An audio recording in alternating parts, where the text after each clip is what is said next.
Hello everyone, Miss Carol here. I'm so glad you joined me today.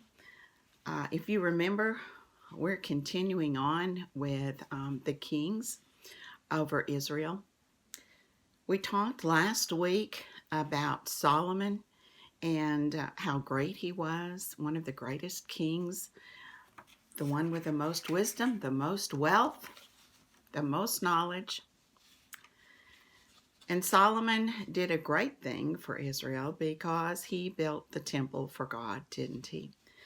We talked about the beauty of that temple last week, and it took Solomon 7 years to build that temple, and then he dedicated it to the Lord. The Lord's presence came into that temple, and it was truly a great day for the Israelite people.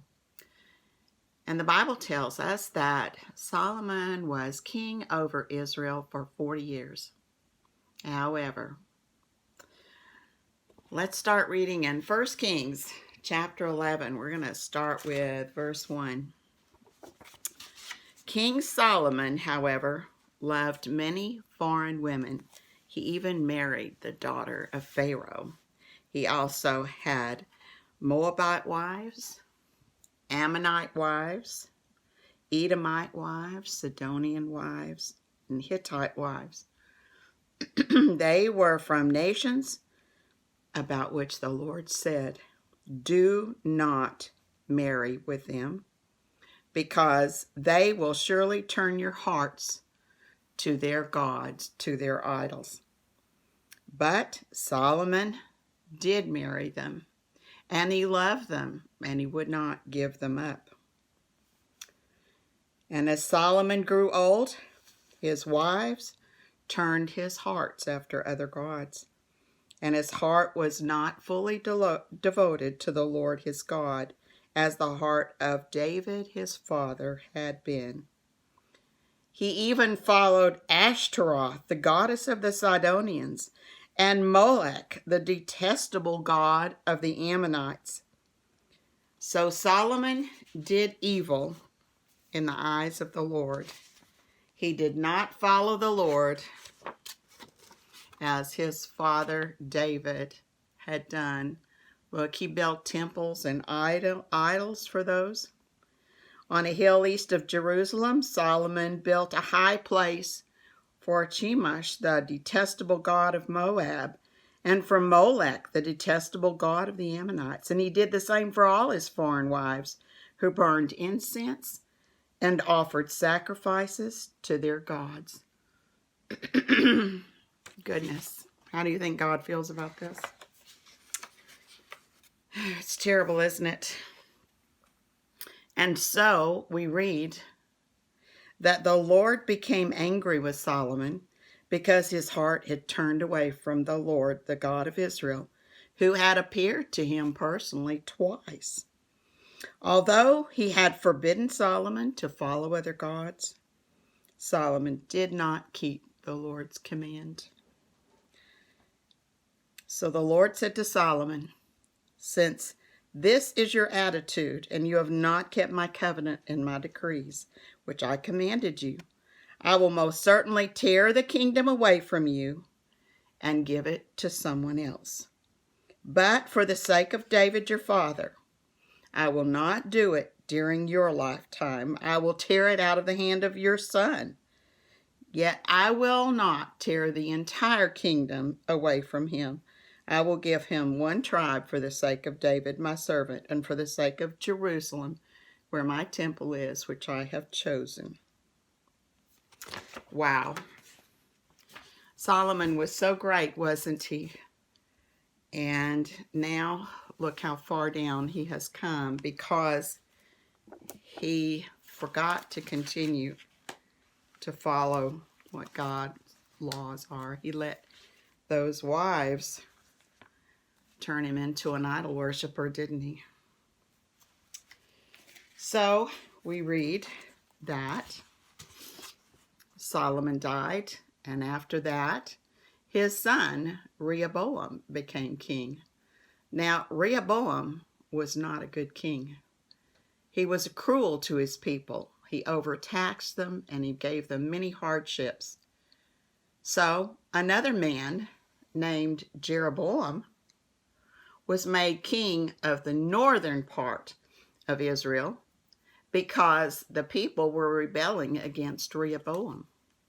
So Jeroboam goes north and gathers the northern people to him, and they crown Jeroboam king of the northern part. Wow. Here's this great nation that God had built for his people, and he said, as long as you follow my laws and as long as you do what I command, I'll be with you. You will be prosperous. You won't have any evil things going on with you because you will follow me, and you'll be my people, and I will be your God. But instead, they start following the ways of the people around them, don't they? So now that great kingdom of Israel is torn. It's divided in half, just like God told Solomon it would. And this is because Solomon worshipped idols and didn't follow God's laws. So Rehoboam was king over Judah and Benjamin, just those two tribes down here. And Jeroboam became king over all the other 10 tribes in the north. If you can see from this picture, here is Judah and Benjamin down here. And this is now going to be called just Judah, the kingdom of Judah. Up here, we're going to have the other 10 tribes, and that's going to become the kingdom of Israel. What a sad, sad day, huh? If they had just done what God said. I know, don't you think if we were there then we would have done exactly what God said, and we would have had a great life, huh? Well, you know, God gives us a great life too, doesn't he? And he provides us with everything that we need. And if we just follow him, he says he'll be with us. And he'll provide for us, and we'll have a home with him in heaven. But what do we do sometimes? We start listening to what everybody in the world says, and then we start wanting to do all the things that everybody else is doing instead of what God wants us to do. So I guess we shouldn't be too hard on those Israelites, because I don't think we're really any different than they were. So the Bible tells us that King Jeroboam of the north was strong and brave, but he was not a good king, because out of fear that the people would go to worship in Jerusalem, which was in the kingdom of Judah, he was afraid they would leave when it was time to worship and go down there, and then they would stay and not come back up north. So he made 2 golden calves. Now, can you imagine? Here we go with the golden calves again. And he had the people burn sacrifices to them. And the Levites and the priests of God, they couldn't stand that. So they moved down south where they could be near the temple. And so that angered King Jeroboam. And so he just decided to anoint his own priest from among the people, not the Levites, not what God had said, but he just appoints his own priest, and they go worship at those calves. Now, a prophet of God came and told Jeroboam, you need to repent and stop with the idol worship. But Jeroboam refused to listen. And the Bible tells us that King Jeroboam of the north and King Rehoboam of the south had armies, and they fought each other for many years. And as it turns out, King Rehoboam of the south, Solomon's son, became wicked as well and led the people away from God, because King Rehoboam also worshipped idols like his father Solomon had done. Goodness, It's just getting more and more sad, isn't it? Now, after Rehoboam was king, his son Abijah became the king of Judah. But Abijah followed in the ways of his father Rehoboam and his grandfather Solomon, and he became an idol worshiper as well. His heart was not devoted to God. And then he had a son after he died that took his place after he died, named Asa, who became king. And he actually loved the Lord. And he tore down all of the idols that his father Abijah had built. And God blessed him for that. And he reigned 41 years until his son Jehoshaphat became the king. So we're going to read in 2 Chronicles 20, starting with verse 31. And it says, so Jehoshaphat, reigned over Judah. He was 35 years old when he became king of Judah, and he reigned in Jerusalem for 25 years. He followed the ways of his father Asa, and his father Asa did what was right, didn't he? He did not change from the ways of his father. He kept the Lord's laws. He did what was right in the eyes of the Lord. All right, so now finally we have two kings that are good, but here's the problem. One of the biggest mistakes that King Jehoshaphat made was that he made an agreement with King Ahab, who was a very wicked king of Israel, one of the most wicked ever of the northern kingdom. And between King Ahab and Jehoshaphat, they arranged a marriage between Jehoshaphat's son and between Jehoram and Ahab's, whose son was Jehoram. He arranged that marriage between Ahab's daughter Athaliah and his son Jehoram. Now, Athaliah and her father, her whole family, worshipped Baal. And that is terrible. So that was a really bad mistake that Jehoshaphat made, because once he had his son marry the daughter of Ahab, Athaliah, what do you think he's going to learn how to do? Yeah, I'm thinking he's going to become an idol worshiper too, aren't you? So after Jehoshaphat died, the oldest son, Jehoram, became king. And now you're going to learn just how wicked he becomes now that he's married to King Ahab's daughter. So after he had firmly established himself over his father's kingdom, he killed his 6 brothers with a sword to make sure that he would always remain the king. Can you imagine? And because he was married to King Ahab's daughter, Athaliah, he did evil in the eyes of the Lord. He led all of Judah into worshiping idols. And 2 Chronicles chapter 21, verse 20 says this: Jehoram was 32 years old when he became king of Judah, and he reigned for 8 years. He died to no one's regret. In other words, when he was dead, everybody was glad. And he was not buried in the tombs of the kings, because he was so evil they wouldn't even bury him in the tombs of the kings where David and Solomon were all buried. Isn't that a sad waste of his life?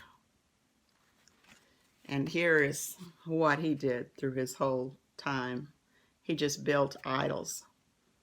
Of course, Athaliah, his wife, encouraged that. So he had idol worship going on all throughout his reign. And then we have the Lord allowed. Now, here's something that the Lord allowed to have happen because of how wicked he was. The Lord allowed the Philistines to kill all of Jehoram's sons except the youngest, Ahaziah.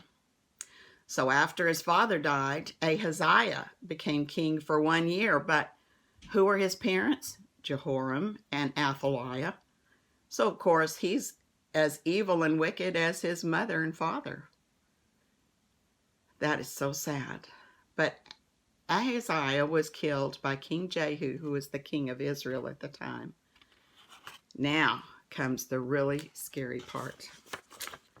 When Athaliah, who you remember, that's Amaziah's mother, when Athaliah learned that her son Ahaziah had been killed, she started to have all of Ahaziah's children killed. Now, this is her very own grandchildren she's having killed.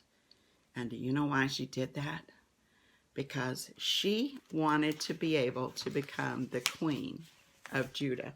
And she couldn't do that as long as her son had children that were alive. They were the ones that would become the next king. But she wanted to be queen so badly that she was willing to kill her grandchildren to be able to become queen. Well, I don't know about you, but I'm very glad that my grandmothers were not like that. My grandmothers were very sweet and kind and spoiled all of their grandchildren. That would be very scary to have that kind of grandmother, wouldn't it? Goodness. Well, thankfully, though, Ahaziah's sister, whose name was Jehosheba, she managed to escape with her brother's youngest son. He was just a baby, probably about 1. His name was Joash. And she managed to escape, and he was the only one of Ahaziah's children that was not killed. And she was married to the priest Jehoiada. So they kept Joash safe in the temple because they knew that the queen would never go there. And when Athaliah had been queen for over 6 years, Jehoiada the priest brought bodyguards to the temple where he and his wife were hiding Joash the prince. And they gave those bodyguards hundreds of spears and shields that had belonged to King David and were kept in the temple. They surrounded Joash in the temple. If you can see Joash right there. He is 7 years old by now. And while they had surrounded him to protect him, they crowned him king. They anointed him king and began shouting, "Long live the king! Long live King Joash!" They were happy and they were blowing trumpets. They were so excited.